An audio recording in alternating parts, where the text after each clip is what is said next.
Welcome back. We have, I think, done 23 episodes of Full Plate, and our big focus is healthy eating, a lot of times losing weight or getting in shape or trying to develop a healthy lifestyle. But really, that's the key. This show is about a healthy lifestyle.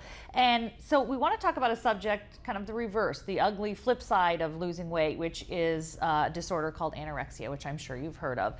What you might not have heard of are some of these sites, websites and communities online devoted to learning how to be anorexic and worshiping pictures. You see a little bit behind me. In fact, I don't even think we need to pull those up full screen. They're websites devoted to anorexia, and a lot of young girls who are trying to lose weight are going to these sites.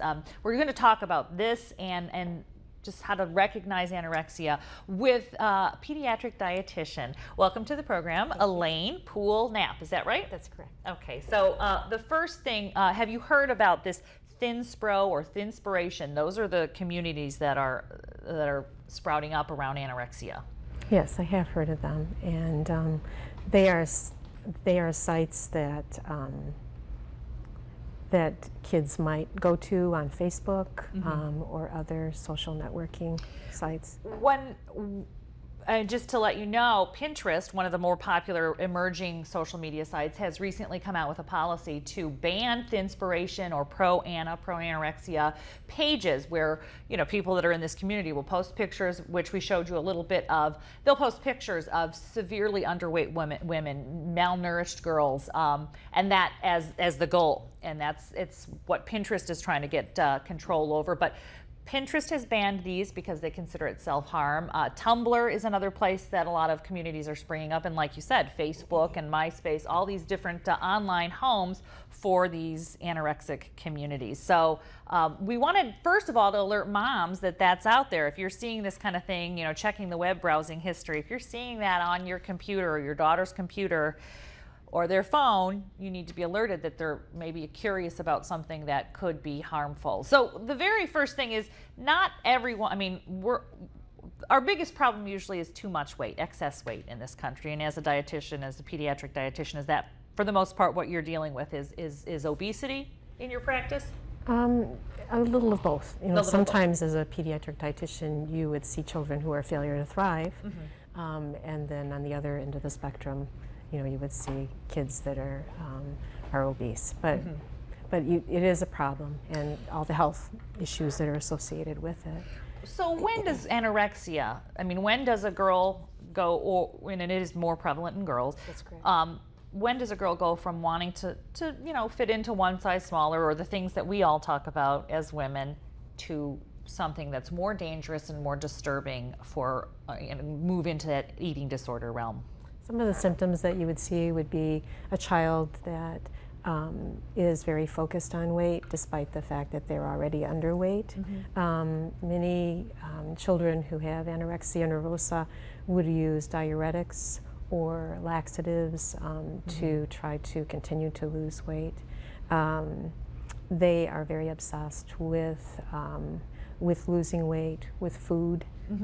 So those are some of the symptoms that you would see. Right. I'm obsessed with losing weight and with food too, and so there's a different aspect of it, which is I was on Facebook, like I said earlier, with some of the community members of Full Plate, and on our goal is healthy lifestyles and fitting in all the things we have to do, and you know, balancing everything. But a couple of the fans and community members had anorexia in their history, in their medical history. And they were really helpful to me to talk about that it's not always about dieting, it's about control. That when someone goes from just wanting to lose a few pounds to obsessing about being underweight, it's a control. It's one area they can talk about how that factors into someone becoming anorexic or in anorexia. Well, it almost becomes an addiction. You're addicted to trying to lose weight, and so like any other addiction. And so these children don't have much insight into how underweight they are. They look in the mirror, and even though they're severely underweight, as these pictures show, they still think that they're overweight. So their body image is very distorted. I was just say that's, you know, we see this as something that they clearly look ill and malnourished, and there's you feel terrible when you see those pictures, but someone with anorexia sees themselves still as, I've got fat on me that needs to go.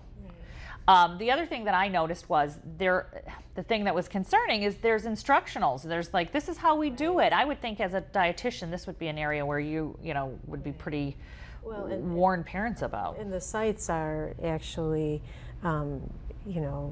providing support for continuing to do this. So people with the psychological disorder, anorexia, receive support for continuing to lose weight, and even tips on how to do it. Right, and they're giving And positive encouragement, like good Right. job. Social support. It's social support support. for the psychological disorder. So, and that is extremely frightening, and it's a new component. Just so you know, I mean, when I was a kid, anorexia was just starting to become something people knew was a problem. Right. Karen Carpenter died when I was a kid. There was a movie out, and so we started to learn that this could be an issue. But this is where a lot of moms are still back there with Karen Carpenter. The new aspect of it is the way you can connect in an internet forum, in a chat room, on Pinterest, and that type of thing. So it's not an isolating thing anymore. It's part of the other bolstering aspect of it is that, I'm one of these women. Right. We're together, girls. We're together in this. Right. And sometimes people with anorexia are socially isolated to begin with, Mm-hmm. and so to have a website where other members of this community are also anorexic and support what he or she is doing is unfortunate. They don't seek help, and so. So when you're, how do you diagnose someone as anorexia? I mean, just being thin, you're a thin woman. Right, right. You're a small lady. How do you diagnose anorexia? Where do we cross over? Because I know I have a lot of thin folks in my family, thin ladies, and people are mean and they'll say, eat a sandwich, or, you know what I mean? It's like, they're thin. It's not doing anything. They're just thin. Right. So where's the line here? Well, anorexia nervosa is a deadly condition. People with anorexia nervosa, and often it's not diagnosed until the person's well into it because the weight loss becomes noticeable. And so you would have many times the electrolyte imbalances are very dangerous because sometimes someone can be potassium deficient, and that can affect their heart. People with anorexia often don't have bone density issues. Their bone density decreases, and many of the patients with anorexia are females, and they're adolescent females, and that's at a time when you're really your body's trying to lay down a lot of bone mass for later, so it may predispose you to fractures later if you continue with that lifestyle. So there are a lot of medical complications associated with anorexia nervosa. It affects a lot of body systems, your kidneys, your bones. So you really see, I mean, that's the problem, is it's usually advanced by the time people notice. That's correct. All of a sudden your daughter's small, goes from small to, is she ill? By the time people become very alarmed, parents become alarmed. And you can't force a person to eat. No, and like I said, the person themselves doesn't have much insight into the fact that this is happening. And Right, their self-image is completely distorted.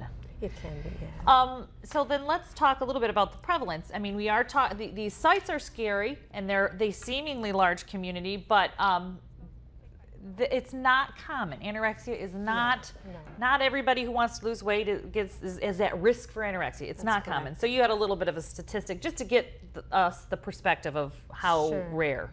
About 1% of all women will be affected by anorexia at some point during their life, and about 0.3% of males. And so the males, it's just men don't. Right, and sometimes like some activities that children might participate in, for instance, like if a young man is a wrestler where the weight might be a focus, or gymnastics or dancing, those children might be at higher risk. That's not to say they would necessarily become anorexic, but because the focus is so much on weight. That's where you'd be looking. So when let's say you have a concern, what would you consider to be the first step? Talk to the doctor, or if your mom and dad the kid's looking at this website, I think she's skinnier than She should normal skinny. Right. Your first step is doctor? Yeah, probably the primary pediatrician or primary family practice physician would be the first step. And then there are certain protocols and programs that you can help your daughter figure it out. Usually psychotherapy and either individual and family, and involving the family in the treatment. rather than seeing the family as a problem is probably the most Because effective. they have to live in that family. Right. After, and the family can Okay. really be enlisted for support. And usually it can be inpatient. Many times if a child is very underweight and it's life-threatening, They need to go. they need to be hospitalized. But otherwise, to the- they yeah. may eventually, after the hospitalization, be channeled into outpatient therapy. lifestyle. And Thank you so much. No I problem. appreciate it. We're going to put some links up on 13abc.com/full-plate about anorexia, some resources if this is something you're concerned about in your family. Stay with us. Thank you. You're welcome.